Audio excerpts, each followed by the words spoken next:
नमस्कार, आपण पाहत आहात पुणे लाईव्ह न्यूज. पाहुयात दिवसभरातील ठळक घडामोडी. रिक्षा व बुलेट दुचाकी यांच्यात झालेल्या धडकेत म्हाळुंगे पोलीस ठाण्यात कार्यरत असलेल्या पोलीस अंमलदाराचा मृत्यू झाल्याची दुर्दैवी घटना शनिवारी दिनांक 28 मे 2026 रोजी घडली. शशिकांत श्रीधर होले, वय वर्ष 37, राहणार होलेवाडी, तालुका खेड असे या पोलीस अंमलदारांचे नाव असून या घटनेमुळे पोलीस दलात मोठी हळहळ व्यक्त होत आहे. खेड पोलिसांनी दिलेल्या माहितीनुसार शनिवारी रात्री 10:30 वाजण्याच्या सुमारास पोलीस शशिकांत होले हे होलेवाडी येथे बुलेट गाडीवरून घरी जात असताना पाबळ रोड येथील चव्हाणमाळा टाकळकरवाडी फाट्याजवळ ही घटना घडली. होले ड्युटीवरून बुलेट क्रमांक MH14 GG 7171 या वाहनावरून खेड पाबळ मार्गे होलेवाडी गावाकडे निघाले होते. त्यांच्या मागोमाग त्यांचे चुलत भाऊ देखील येत होते. टाकळकरवाडी फाट्याजवळ एका रिक्षाने क्रमांक MH12 F6847 या वाहनाने अचानक U-टर्न घेतल्यानं होले यांच्या दुचाकीची जोरदार धडक बसली. धडक इतकी तीव्र होती की ते रस्त्यावर फेकले गेले आणि डोक्याला गंभीर दुखापत झाली आणि ते घटनास्थळीच बेशुद्ध पडले. स्थानिकांच्या मदतीने त्यांना तातडीने रुग्णालयात नेण्यात आले. मात्र रात्री सुमारे 11:15 वाजता डॉक्टरांनी त्यांना मृत घोषित केले. होले यांच्या डोक्याला गंभीर दुखापत झाल्याने त्यांचा मृत्यू झाल्याचं सांगण्यात आलं. शशिकांत होले हे पिंपरी चिंचवड पोलीस आयुक्तालयात चाकण औद्योगिक भागात म्हाळुंगे पोलीस स्टेशन येथे कार्यरत होते. त्यांच्या पाठीमागे पत्नी, 2 मुले असा परिवार आहे. मयत शशिकांत होले यांचा भाऊ श्रीकांत होले हे देखील पोलीस कर्मचारी म्हणून कार्यरत आहेत. राजगुरुनगर या ठिकाणी शोकाकुल वातावरणात अंत्यसंस्कार करण्यात आले. त्यांच्या निधनाने होलेवाडी व परिसरात शोककळा पसरली आहे. आंघोळ करत असलेल्या 15 वर्षीय मुलीचे मोबाईलद्वारे चित्रीकरण केल्याप्रकरणी विकास पाटोळे याच्यावर आळंदी पोलीस ठाण्यात पॉस्को कायद्याअंतर्गत गुन्हा दाखल करण्यात आला आहे. ही घटना पहाटे 5:30च्या सुमारास आळंदी परिसरातील एका गावात घडली. पोलिसांनी दिलेल्या माहितीनुसार पीडित मुलगी तिच्या चुलत्यांकडे राहते. शुक्रवारी पहाटे ती स्नानगृहात असताना आरोपी विकास पाटोळे याने बाहेरील लोखंडी जाळीतून मोबाईलद्वारे तिचे चित्रीकरण केले. या प्रकरणी पीडितेच्या चुलत्यांनी दिलेल्या तक्रारीवरून आळंदी पोलिसात गुन्हा दाखल केला आहे, तर पुढील तपास पोलीस करत आहेत. दारू पिऊन पत्नीला शिवीगाळ आणि जीवेठार मारण्याची धमकी दिल्याप्रकरणी आळंदी पोलीस ठाण्यामध्ये पती उज्ज्वल ठाकरे, वय वर्ष 38, राहणार चिखली, तालुका हवेली याच्यावर गुन्हा दाखल करण्यात आला. ही घटना आळंदीतील तनिष्क विलास सोसायटीमध्ये रात्री 9:30च्या दरम्यान घडली. याबाबत पत्नी माला ठाकरे, वय वर्ष 33, राहणार चिखली, तालुका हवेली यांनी आळंदी पोलीस ठाण्यात फिर्याद दिली आहे. याबाबत आळंदी पोलीस अधिक तपास करत आहेत. बीडमधील केज तालुक्यातील नांदुरघाट परिसरात चाकणमधून हाय व्होल्टेज विजेच्या टॉवरचा तार चोरी करण्यासाठी गेलेल्या टोळीतील दोघांचा लोखंडी टॉवर तुटून मृत्यू झाला. दोघांचा जागीच मृत्यू झाल्यानंतर त्या दोघांची प्रेत एका एर्टिगा कारमध्ये घेऊन अन्य साथीदार परभणी येथे गेले. परभणी येथे गेल्यानंतर मृतदेहासोबत आलेले साथीदार पळून गेल्याने एर्टिगा चालकाने दोन्ही मृतदेह अँब्युलन्समधून दवाखान्यात नेण्याचा प्रयत्न केल्यानंतर घटना उघडकीस आली. दिनांक 29 मार्च रोजी रात्री 12:30 वाजण्याच्या सुमारास चाकण येथील मेदनकरवाडी येथील अविनाश पाटोळे, वय 17 वर्ष, आकाश श्रीराम आडे आणि त्यांचे साथीदार हे सूरज गिराम यांच्या एर्टिगा कारमधून केज तालुक्यातील नांदुरघाट परिसरातील डोंगराची वाडी शिवारातील टोरॅन्टो कंपनीने उभारलेल्या विजेच्या टॉवरची तार चोरण्यासाठी गेले होते. त्यांनी टॉवरवर चढून तार काढत असताना टॉवरचे एका बाजूचे संतुलन ढासळल्याने टॉवर एका बाजूला ओढला जाऊन लोखंडी टॉवर तुटून खाली पडला आणि त्यामध्ये अविनाश पाटोळे, वय 17 वर्ष, आकाश श्रीराम आडे यांचा मृत्यू झालाय. मृत्यू झाल्यानंतर त्यांच्या साथीदारांनी त्या दोघांचा मृत्यू हा अपघातात झाल्याचे भासवून त्यांना सूरज राजू गिराम यांच्या एर्टिगा कारमधून मृतांच्या मूळ गावी परभणी येथे घेऊन गेले. परभणी येथे गेल्यानंतर मृतदेहासोबत असलेले त्यांचे साथीदार दोन्ही प्रेत गाडीत ठेवून पळून गेले. त्यानंतर एर्टिगा चालक सूरज गिराम याने एका अँब्युलन्समधून दवाखान्यात नेण्याचा प्रयत्न केला. मात्र तोपर्यंत याची कुणकुण मयतांच्या नातेवाईकांना लागताच त्यांनी गोंधळ घातला. ही माहिती परभणीतील पोलीस आणि स्थानिक गुन्हे शाखेला लागताच त्यांनी एर्टिगा चालक सूरज गिराम याला ताब्यात घेऊन चौकशीसाठी त्याला केज पोलीस ठाण्यात आणून त्याची चौकशी केली.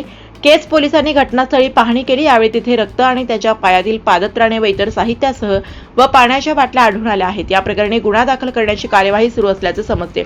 दरम्यान या प्रकरणी कार चालक सूरज गिराम याने पोलिसांना दिलेल्या माहितीनुसार सूरज गिराम यांच्या गाडीतून फिरायला जायचे म्हणून चाकणीतून अविनाश पटोळे आणि आकाश श्रीराम आडे हे दोघे मयत झालेले तरुण आणि त्यांच्यासोबत आकाश पेठे, दीपक भगत आणि वैभव आदत हे सर्वजण आले होते.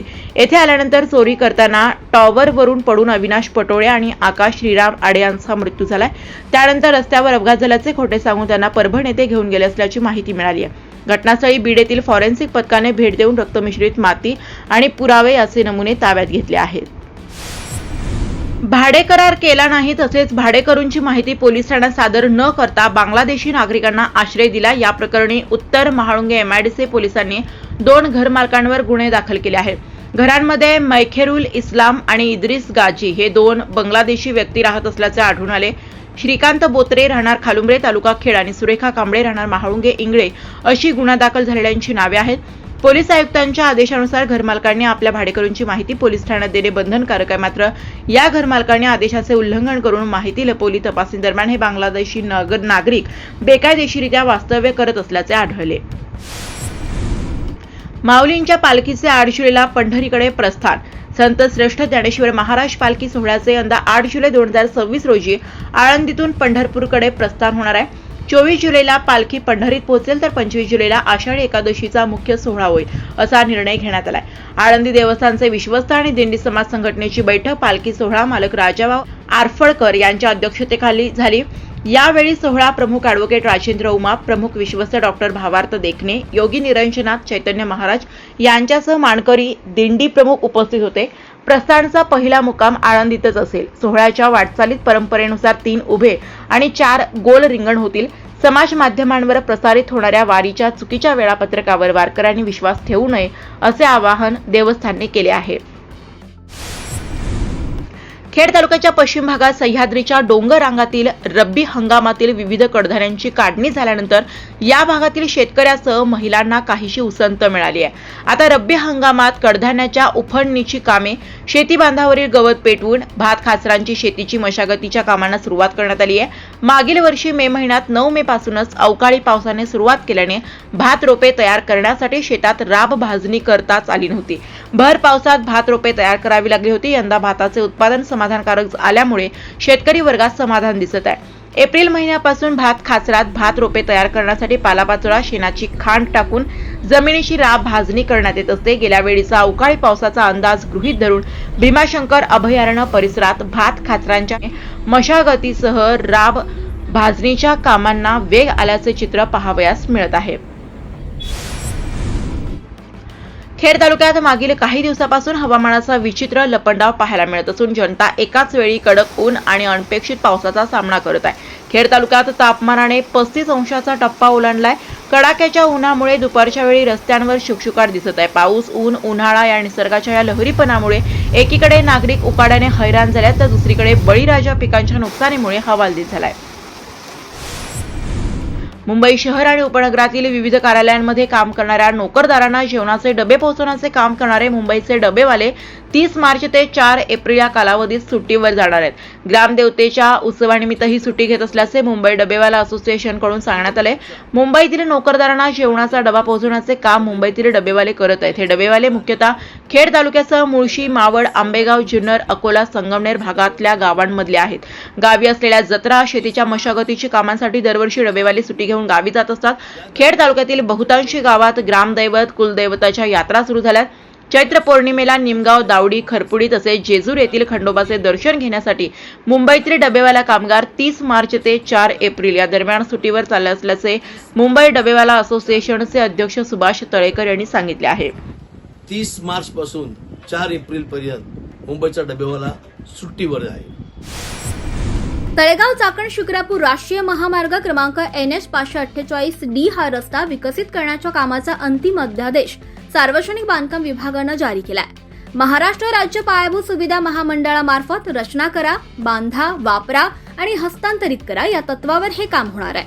तळेगाव चाकण शिक्रापूर हा 53 किलोमीटरचा महामार्ग मुंबई पुणे आणि पुणे छत्रपती संभाजीनगर या 2 राष्ट्रीय महामार्गांना जोडणारा आहे. या रस्त्यावर अनेक ठिकाणी सतत वाहतुकीची कोंडी होत आहे.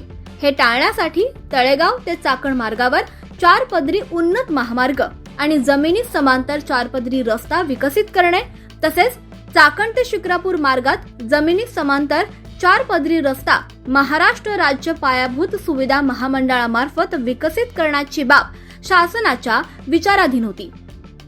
त्यावर आता मंगळवारी 24 मार्च 2026 रोजी मंत्रिमंडळ बैठकीत निर्णय घेण्यात आला. कामाची प्रस्तावित किंमत 4,902 कोटी रुपये आहे.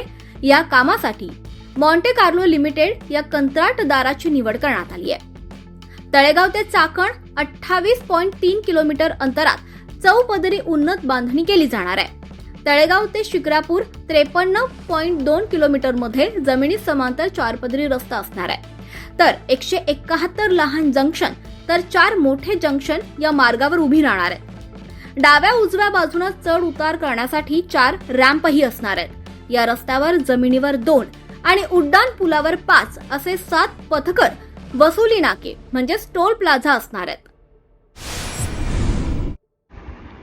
पिंपरी चिंचवड ते राजगुरुनगर खेड दरम्यान गेल्या अनेक वर्षांपासून नागरिक, कामगार आणि उद्योजक त्रस्त असलेल्या भीषण वाहतूक कोंडीवर तोडगा काढण्यासाठी नियोजित नाशिक फाटा ते खेड या 30 किलोमीटर लांबीच्या 8 पदरी एलिव्हेटेड कॉरिडॉर प्रकल्पाने महत्त्वाचा टप्पा पार केलाय. मार्च 2026 मध्ये या प्रकल्पासाठी तांत्रिक निविदा उघडण्यात आल्या असून या प्रकल्पाच्या निविदा प्रक्रियेला आता गती मिळाली आहे. हा महत्त्वाकांक्षी प्रकल्प भारतीय राष्ट्रीय महामार्ग प्राधिकरण मार्फत राबवण्यात येत असून यासाठी सुमारे 7,827 कोटींचा खर्च अपेक्षित आहे. या प्रकल्पाची वैशिष्ट्ये पुढीलप्रमाणे: या प्रकल्पाअंतर्गत सिंगल पिलरवर उभारण्यात येणारा 8 पदरी एलिव्हेटेड फ्लायओव्हर, विद्यमान महामार्गाचे 4 ते 6 पदरी रुंदीकरण, एकूण 30 किलोमीटर लांबी तसेच स्वतंत्र सर्व्हिस रोडची उभारणी करण्यात येणार आहे. यामुळे स्थानिक वाहतूक आणि लांब पल्ल्याच्या वाहनांसाठी स्वतंत्र व्यवस्था निर्माण होणार आहे. आता तातडीने रस्त्याचे काम कधी सुरू होते याकडे सर्वांचे लक्ष लागले आहे. कुर्डी सतीआई माता भंडारा महोत्सव सोहळा तिथी चैत्र शुद्ध दशमी दिनांक 28 रोजी सायंकाळी संपन्न झाला. सुभेदार पानिपत युद्धवीर सुभानराव गायकवाड यांची पत्नी सुलोचना देवी सुभानराव गायकवाड या दोघांना क्षत्रिय मानवंदना, महाप्रसाद असं नियोजन या भंडाऱ्याचं असतं.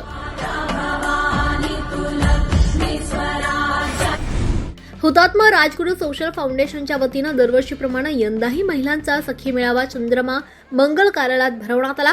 शनिवारी दिनांक 28 आणि 29 मार्च असे 2 दिवस भरवण्यात आलेल्या मेळाव्यात खवई यांनी विविध खाद्यपदार्थांवर ताव मारला.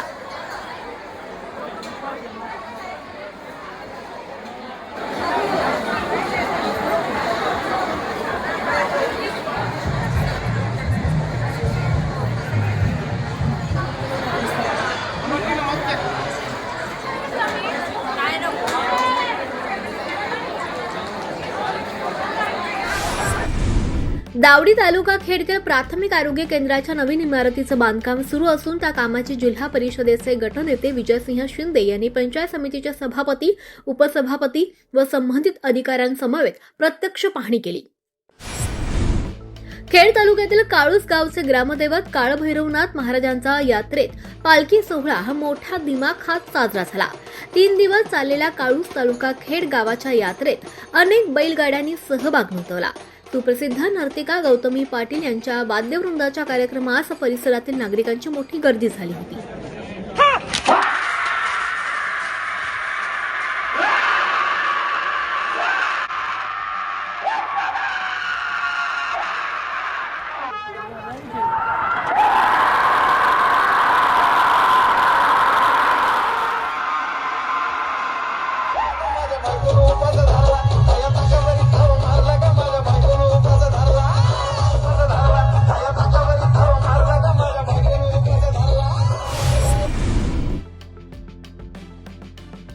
खेड तालुक्यातील भामा आसखेड धरणात सध्या 63.25% पाणीसाठा शिल्लक असल्याची माहिती भामा आसखेड धरण प्रशासनानं दिली आहे. राजगुरुनगर मेडिकल प्रॅक्टिशनर्स असोसिएशनच्या अध्यक्षपदी डॉक्टर पौर्णिमा कहाणे, उपाध्यक्षपदी डॉक्टर सीमा घुमटकर, सचिवपदी डॉक्टर सौदामिनी वाडेकर, सहसचिवपदी डॉक्टर कुणाल खर्डे आणि डॉक्टर राम बोराडे यांची बिनविरोध निवड झाली आहे. महसूल विभागाच्या नवीन परिपत्रकानुसार आता कोणत्याही 7-12 उतार्यावरील पोट हिस्सा 200 रुपयात मोजून मिळणार आहे, पण त्यासाठी उतारावरील सर्व खातेदारांची संमती आवश्यक असेल. आळंदी येथे रविवारी दिनांक 29 मार्च रोजी कामदा एकादशी निमित्त संत श्रेष्ठ ज्ञानेश्वर महाराज संजीवन समाधीच्या दर्शनासाठी पहाटेपासूनच माऊली मंदिरात भाविकांची मोठी गर्दी होती. अजानबाग परिसरात भाविक ग्रंथाचे पारायण करत होते. माऊली मंदिरात एकादशी निमित्त आकर्षक फुलांची सजावटही करण्यात आली. उन्हाळ्यामुळे मंदिर परिसरात भाविकांना ऊन लागू नये यासाठी जाळीही बांधण्यात आली होती. महाराष्ट्र नवनिर्माण सेनेच्या वतीनं सदस्य नोंदणी अभियान सुरू करण्यात आलंय. चाकणमध्ये मनसेच्या कार्यकर्त्यांनी चाकण पालिकेच्या समोर तंबू ठोकून हे सदस्य नोंदणी अभियान सुरू केलंय. चाकण शहरातून अधिकाधिक सभासद नोंदणी करणार असल्याचं मनसेच्या कार्यकर्त्यांनी सांगितलं. तसं जय महाराष्ट्र, मी महेश शिरोळे, मनसे शहराध्यक्ष चाकण.